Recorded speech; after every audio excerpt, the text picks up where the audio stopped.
Well, I want to thank our panel that is here tonight, and part of what we want to do here in Douglas County Citizenry is make sure you get to know the people who are serving you.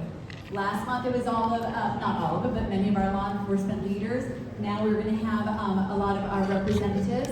We're going to have school panels. We look forward to having Chrissy Burton-Brown when she's sworn into the Department of Education, not Department of Education, that's scary, the State Board of Education. How about we nominate you to take over the Department of Education? Yes, here we go. So first of all, I just want to start by saying, anyone who chooses to serve and get in the arena, after this election, if you see someone who did not win, thank them for their willingness to step in the arena. It is not easy. And so we want to thank everyone who was willing to serve. And then these folks up here, thank you for not only being willing to serve, but most of you for going back into the Capitol building, knowing what you're going into. So we appreciate Max, you will learn what's coming. So I want to start just by giving them a huge round of applause because they are serving us and we value it.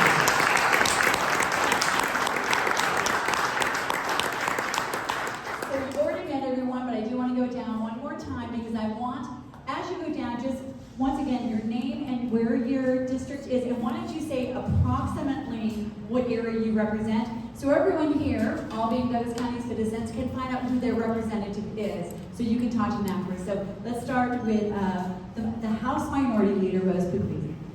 Thank you, Deborah, and thank you to Jonathan. I'm Rose Pugliese. I'm the House Minority Leader. I represent House District 14 in El Paso County, so thank you for allowing me to be in Douglas County. I will say my children and I spend a lot of money here, so thank you for the outlet. And so my district is everything that abuts the Air Force Academy, but not the Air Force Academy, so the Briargate area up through the west. Well, good evening. I'm Lisa Frizell. I currently represent House District 45, which is Castle Rock, and have been recently elected to represent Senate District 2, which is Castle Rock and Parker. So I'm really excited about that, and have been spending quite a bit of time in Parker lately. I'm Anthony Hartsook, and welcome to our district here. This is House District 44.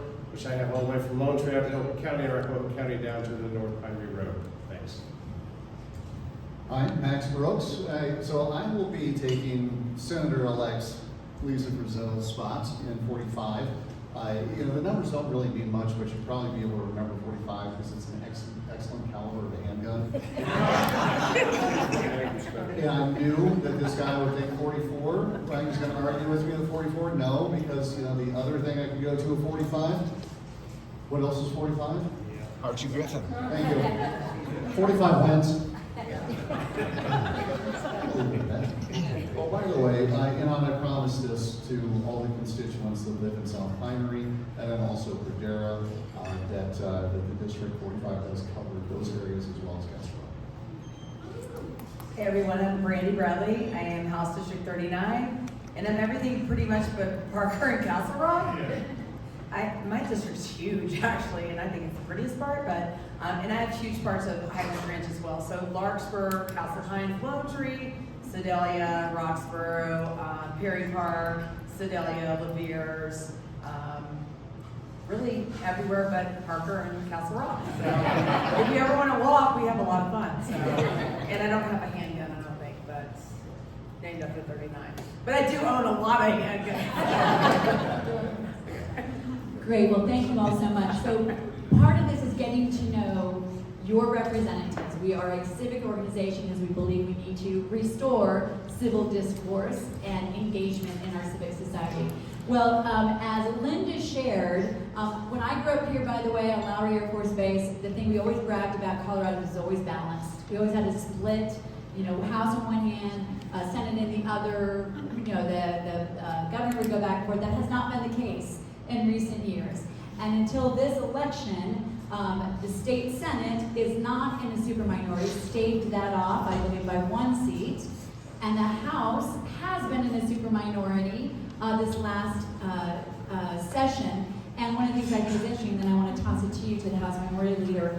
My understanding is if you consider yourself to be Republican, this is all just Constitution principles, but we all agree that balanced government is the best government.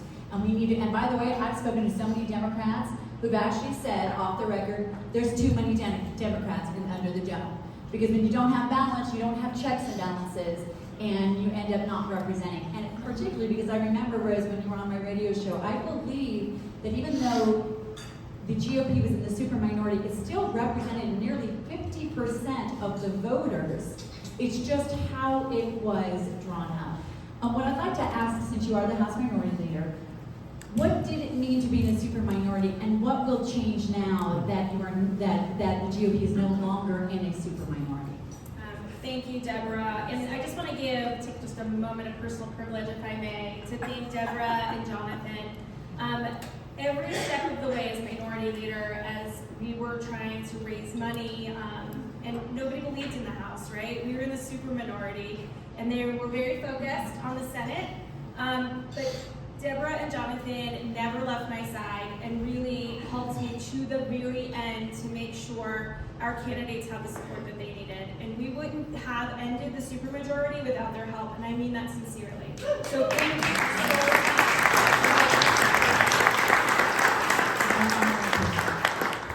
Okay, so to answer your actual question.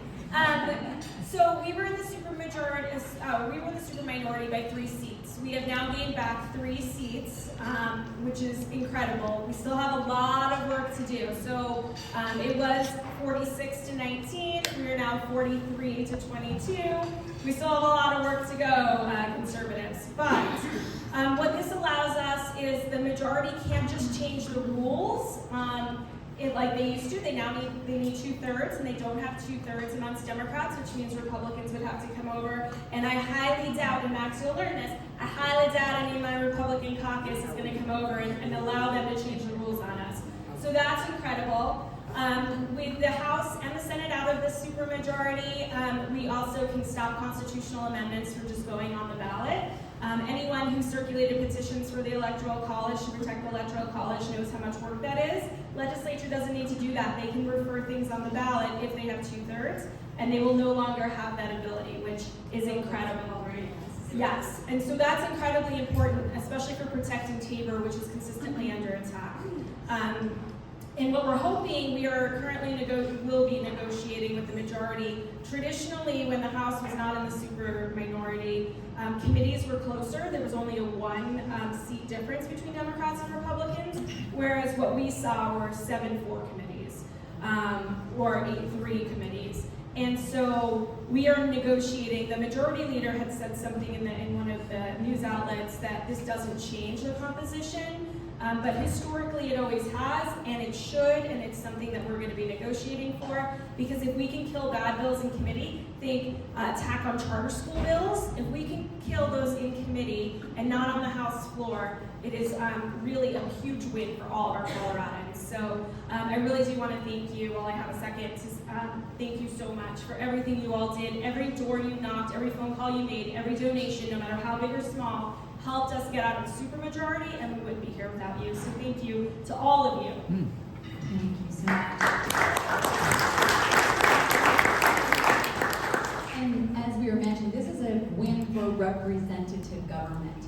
When nearly 50% of our citizens were being trod upon in a super minority, that did not reflect representative government. So it's a huge step forward for Colorado, and something we can build on with the hard work of everyone here. What I'd like to ask you all now is, each one of you has, spearheaded, and I know I want to hear Max from some of the things you are very interested in. I believe it's 5 bills that every representative can introduce. Now, I know that if you're for smaller government, it's like, what 5 bills can I repeal? That would be something we'd all love to do. But I want to know, first of all, what is your focus, each one of you, going into this next session, which starts in January? What are you going to be particularly focused on? And appreciate, we'll just go down the line. Gosh, so I am going to be focused on affordable housing, and not the kind where the governor writes the check and you just get free housing. What has been really important to me is making it so we can build housing that people can actually buy.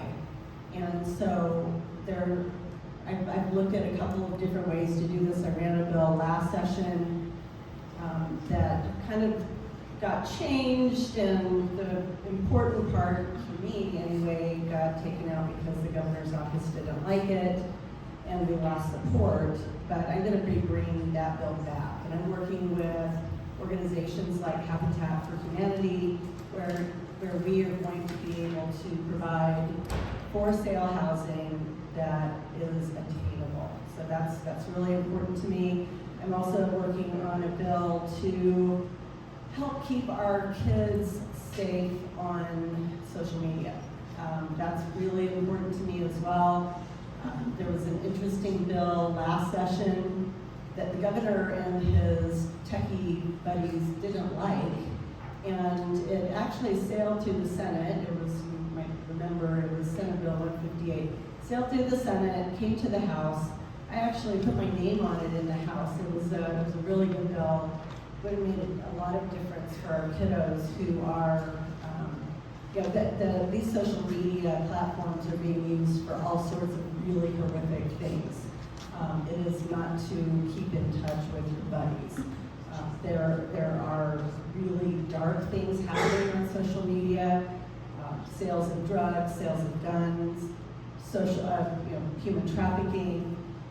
It really is bad. And so the governor and his buddies saw that this had a good chance to make it through the House, and so what they did was they got engaged the reproductive rights folks, and which has what to do with social media, I don't know, but they got involved and actually kind of bullied the Democrat who was running it in the House, and she ended up killing the bill in committee. I had to take my name off of it, although my name is still on it because I never made it to the floor. But we're bringing back different versions of that bill, we're splitting it up, and I'm really excited to be part of that. So those are just two things that I'm working on. I have a really big thing going on right now, and that is I have submitted an audit request for a procedural audit of the Secretary of State's office.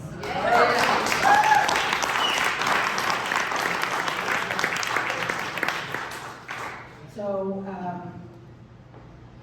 there are systemic issues in that office, and we need to get to the bottom of it. And as the chair of the Legislative Audit Committee, we will be working on that beginning December 9th. So I have to have one Democrat come across to vote for that audit to happen, and so I'm working on that right now. Thank you. Representative. Thank you. So a couple of things. Well, one are very narrowly focused bills. One is on health care.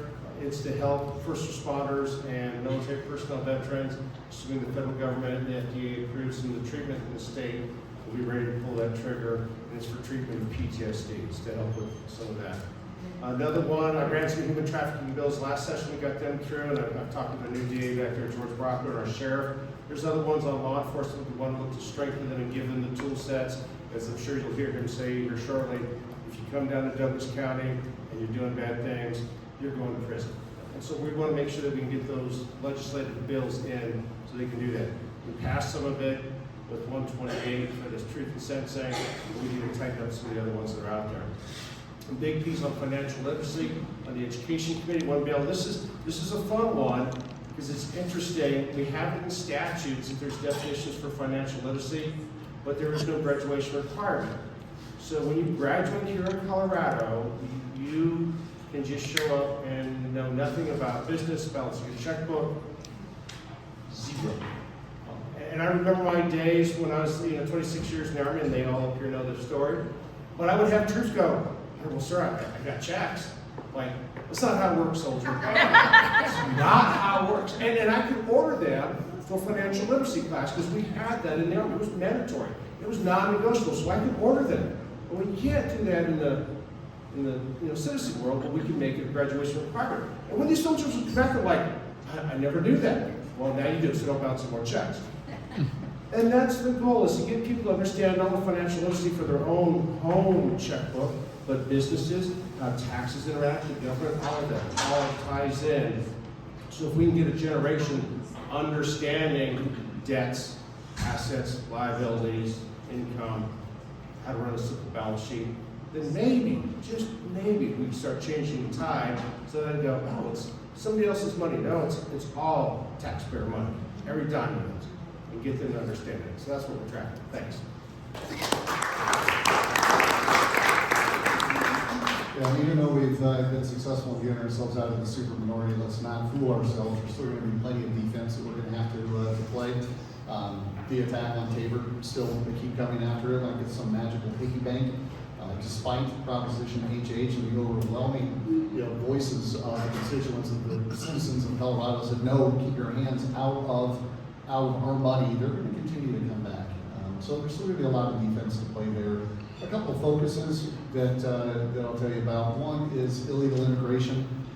Now I understand that I'm not going to be able to hot-foot it down to the border and be able to take control of what's going on down there, but still, our governor has put us in a very bad position by taking away all of the ability for law enforcement to be able to coordinate with ICE. There is a lawsuit that has been filed by Douglas County Commissioners. I'm a member of Castle Rock Town Council. We don't necessarily have standing in that, but we will continue to look at ways of being able to put pressure on that office. Mike Johnston in Denver, what he did, thinking that you could bring in 45,000 illegal immigrants and they're just going to stay in Denver. That's not what's going to happen. They're going to end up coming to Douglas County, and there are instances already. Douglas County Sheriff's Office broke up a ring, a car theft ring. 3 of them were Venezuelan nationals. It happens here. It is here. I am thrilled that we have a new judicial district, and we're not going to be messing around. We are going to be prosecuting, I know, and I want to make sure that we are letting our cops be cops. That's something that's very, very important. I will just dovetail a little bit on the affordable housing piece. I'm big on affordable housing. When you hear affordable housing, I want to make sure you don't hear low income. That's the difference. Talk about attainable housing, whatever the palatable term is that you prefer, whether it's workforce housing, attainable housing, whatever that is, we need to make sure that it's being done in a way that supports the local municipalities. This can't happen at the Gold Dome where they hate Douglas County to begin with anyway, and they've got some one-size-fits-all fix that they think is going to work by removing local zoning control. We're not going to allow that to happen. I'd like to be able to find ways to incentivize. I've already been told, by the way, don't think that there's any money for anything, right? So if there's anything that you want to get done, there's no money. Don't attach a fiscal note to it. It's not going to happen.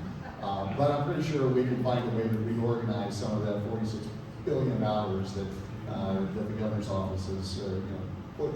By the way, when he came in 6 years ago, it was like roughly what, $25 billion budget. 6 years later, about $45 billion. Hey, look, I went to the University of Alabama. Math isn't my strong point, but that's bad. Roll Tide. Roll Tide. I'm going to say that a couple more times before it comes to the We need to fix it at the local level. Because then that also will allow us, another kind of soft spot in my heart is for the IDD community. We've supported Wellspring in the restaurant, and I want to make sure that we're doing good work like that. Go Vols. Oops. Tennis. It's our year. I'm just going to say that. Go Buckeyes. Here we go. Anyone else? Anyone else? Okay, there we go. All right. It's no secret that I run messaging bills. A lot of my bills die, and that's fine with me because I don't like to run a lot of bills. I ran a bill last year, a digital media bill. In our schools, we allow porn pop-ups, vaping pop-ups, gun pop-ups, while our children are doing schoolwork on their Chromebooks. So I'm going to bring that bill back. It died on the calendar because Stephanie Beal got a little mad because I had a Twitter post that made her sad, and so she held my bill hostage, but they gavelled out for 2 hours, so that was more bills that they couldn't pass through legislation. And Stephanie Beal got to feature by Rebecca Kelly. And I made sure that Jenny Wolfer, Stephen Woodrow, and Stephanie Beal are not on X anymore because they got lambasted by me and most other Republicans, so that was a win for me. And then another one that I'm going to run is to extend the statute of limitations for children that undergo gender mutilation, because doctors that perform these things should get sued up until the life of the child. Maybe we will get it on the ballot for all of you guys to vote on. That will be a messaging bill. And then in the state of Colorado, I don't know if you know this, but you can rape a child once and only receive probation. It's only if you rape the same child more than one time that you go to jail in our state. That's awesome, isn't it? You can also rape an adult and then rape a child and not receive habitual sex offender status. So that's what we're up against. I know that you guys probably know that I ran a bill to prosecute people that solicit, pander, prostitute children and give them a mandatory minimum sentence. And they said, you know, we don't like that bill. The DAs came to the table, fought that bill, and said, we don't like that bill because we don't like mandatory minimums in the state of Colorado. We don't give judicial discretion when we do that because we like child rapists to be on the street in the state of Colorado. So we're going to fight that bill, and hopefully if they get rid of that bill, we'll put that on the ballot as well, because we saw the ballot initiatives go through because the people of Colorado voted. So we're going to do that one too. And then I will tell you that Simon's Law is what I'm going to run. Do you know that doctors in the state of Colorado can sign a DNR for your children? So, do not resuscitate. So, there's only 12 states that don't allow that, and Colorado is not one of them. So, I will be running that bill as well. And then we have a great retail theft bill because, like you, I'm tired of people running out of King Supers with mass amounts of groceries and me paying $10 for eggs. So, those are going to be probably my bill titles. Parental rights, healthcare freedom, that's what I stand for, and then we will be fighting all the horrific. I know that they're going to try to come forward with the Second Amendment bill, an anti-Second Amendment bill, telling you how many guns you can own and what an armory is. So look for those. So those are going to be my bills. Thank you so much. Thank you. Well, that transitioned exactly into what I was going to ask next, which is, I'm sure there are rumblings. There are always rumblings, and we know what fails last session. They may try to reintroduce, and we will at the end talk about what each one of us can do, because we saw a huge victory. I think it was just last session where they were basically introducing a bill that would have made illegal all of the handguns that most women use for self-defense. And by the way, as a woman who long ago had to get a restraining order of someone, that is not okay. So, but it was defeated because we had hundreds and hundreds of citizens show up. So I was going to do a two-part thing. What I want to transition to here is, what are you hearing that are the big attacks that we are got to be prepared for that are against our constitutional rights? So the Democrats have been pretty quiet, I would say. Brandi did a great job talking about some of the things that are becoming, especially around violating our Second Amendment rights.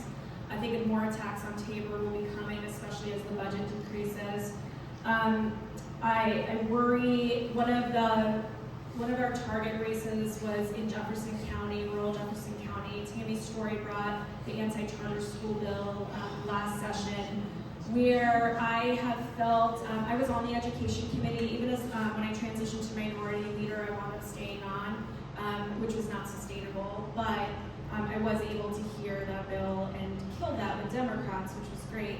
But what we have heard and what I've been afraid of for months is the attack on waivers for charter schools, because they want them, they said, well, if you're going to be funded like public schools, then you should be treated like public schools, which means you shouldn't have any exemptions, which would basically decimate charter schools. The reason that they do such a great job is because they are able to use these waivers. So it's definitely something that I think we're going to have to continue to work with our State Board of Education members to protect. But I think there's definitely going to be, I believe, I haven't heard the rumblings, but because Tammy Story is still in the legislature, her and this representative, Lorena Garcia out of Adams County, have consistently tried to chip away at charter school authority. I would anticipate, 43 to 22, we still have a long way to go.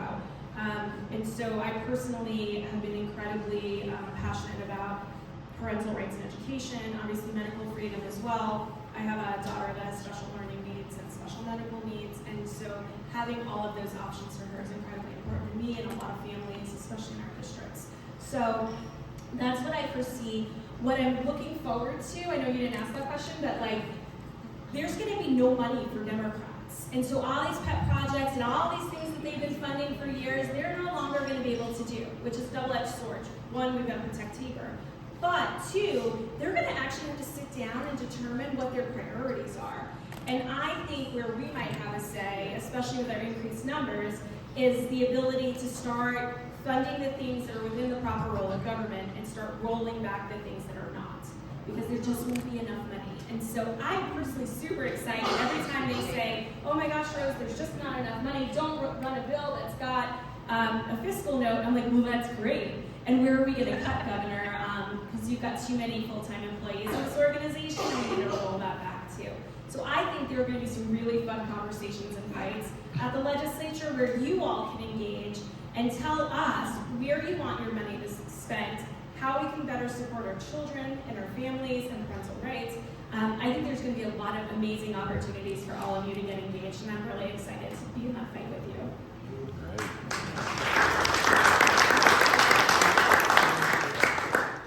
So I had the opportunity to attend the Joint Budget Committee meeting last week where the governor presented his budget. And also some ideas of how he is going to make up the $1 billion of shortfall. It was fascinating. So you want to talk about kind of a shell game that he's embarking upon. But what struck me was the chair of the chair of the Joint Budget Committee, who's a Democrat, said, "Yeah, Tabor, that's why we can't have nice things." Because that's really what the Democrats think. They think that Tabor is responsible for all the financial ills of the state of Colorado, rather than looking at the fact that since the governor took office, the state of Colorado has increased headcount by 1,000 people a year. On average, we're talking about 6,000 people over the last 6 years. Anybody out here have a business? Have you been able to do that? Yeah. Anyway, it's your money, folks, right? It's your money. But so the gnashing of the teeth has begun over the budget and how they're going to manage this. But the reality is they went on such a spending frenzy over the last 6 years that it is very challenging for them to roll this back.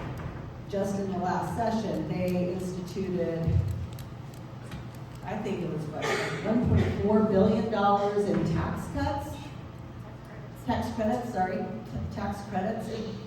1.4 billion. And they're wondering why.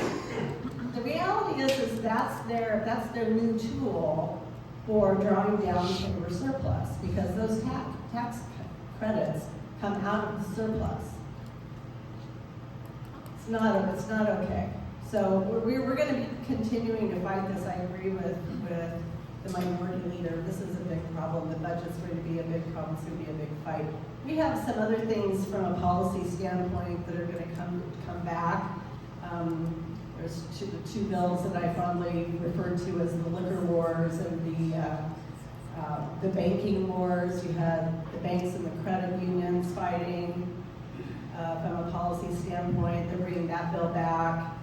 We had the liquor wars, which was distributors fighting with liquor stores, small liquor store owners, and included in that, in the mix, is the grocery stores where you can, now the citizens of Colorado spoke and said, we want the convenience of purchasing alcohol in our grocery store.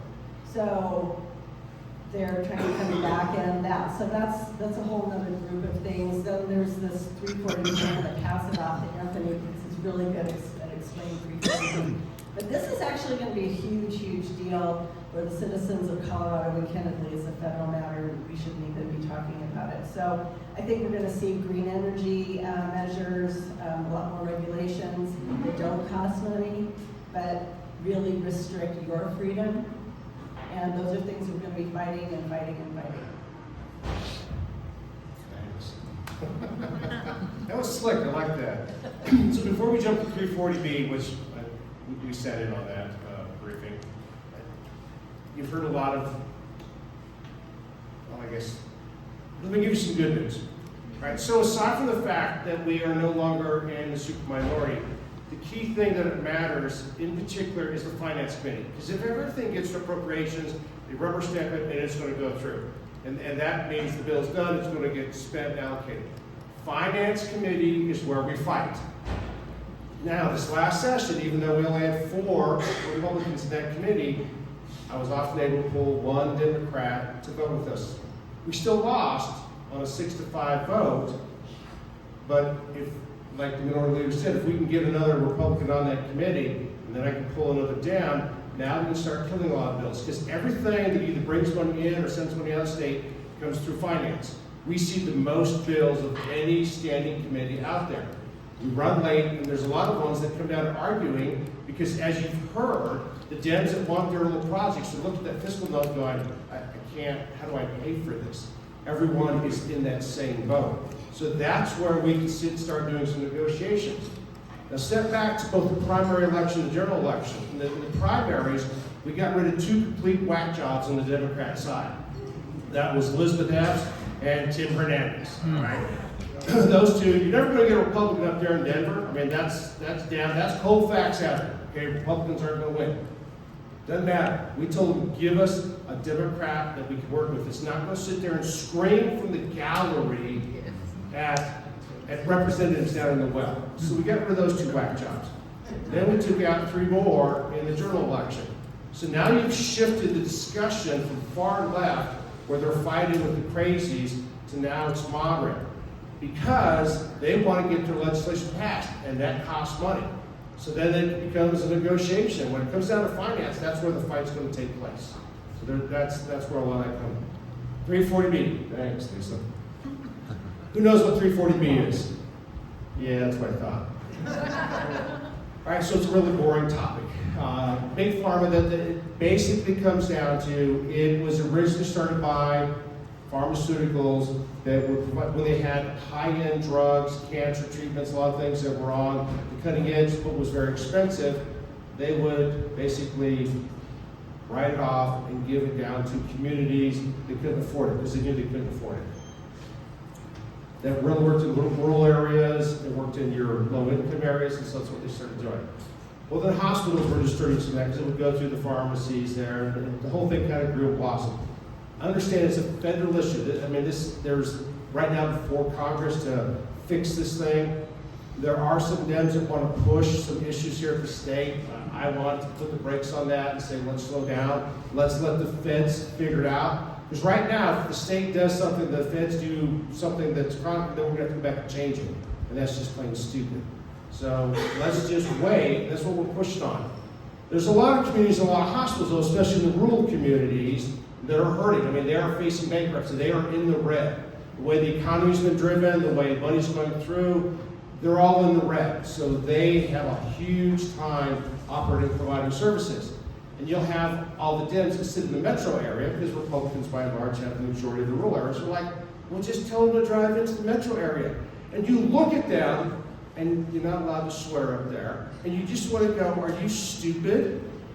You want somebody who's got a seriously sick or a heart problem or cancer to drive a couple 100 miles into downtown Denver, so they go to Denver University.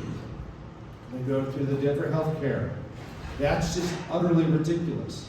So those are the things that they're trying to fight and find a compromise on, and hopefully the feds will get their act together to fix that piece of it, and then the states will have some clearer guidance. Because this isn't just a Colorado problem, this is a nationwide problem. In Colorado, though, wants to say, oh, hey, we got the answer, look at us. And like, don't chase the shiny object, people. Let the Fed do their job, and then we'll take care of doing our job. Thank you.